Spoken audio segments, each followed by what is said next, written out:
বয়সকালে প্রেম হলে বোধহয় সেই প্রেমের আধিক্যতাটা একটু বেশিই থাকে, সেটাই যেন বারবার প্রমাণ করছেন বলিউড পারফেকশনিস্ট আমির খান। সম্প্রতি একটি অনুষ্ঠানে প্রেমিকা গৌরী স্প্র্যাটের হাতে নজর কাড়ে একটি ঝলমলে আংটি, আর সেই আংটিকে ঘিরে শুরু হয়েছে নতুন জল্পনা। জানা গেছে এই বিশেষ আংটিটি উপহার দিয়েছেন স্বয়ং আমির খান। তবে এটি কোনো সাধারণ আংটি নয়, বরং বেশ ব্যতিক্রমী ও বিরল এক সৃষ্টি। সূত্রের দাবি, বিলাসবহুল একটি আন্তর্জাতিক ব্র্যান্ডের তৈরি এই আংটি এখনও আনুষ্ঠানিকভাবে বাজারে আসেনি, অর্থাৎ সাধারণ ক্রেতাদের জন্য এটি এখনও উন্মুক্ত নয়।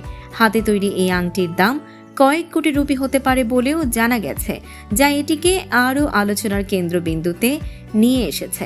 সম্প্রতি গৌরীর আঙুলে আংটিটি ঝলমল করতে দেখে অনেকেই বিস্মিত হয়েছেন। সামাজিক যোগাযোগ মাধ্যমেও বিষয়টি নিয়ে চলছে নানা আলোচনা।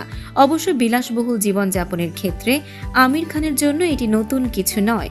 কয়েক হাজার কোটি টাকার সম্পদের মালিক এই অভিনেতার রয়েছে একাধিক দামি সম্পত্তি, মুম্বাইয়ের বান্দ্রায় সমুদ্রমুখী বিলাসবহুল বাড়ি, মহারাষ্ট্রের পঞ্চগণিতে বাগান বাড়ি এবং যুক্তরাষ্ট্রের ক্যালিফোর্নিয়ায় বেভারলি হিলসেও রয়েছে তার বাড়ি। সব মিলিয়ে গৌরীর জন্য বিরল এই আংটি উপহার দিয়ে আবারও শিরোনামে উঠে এসেছেন আমির খান।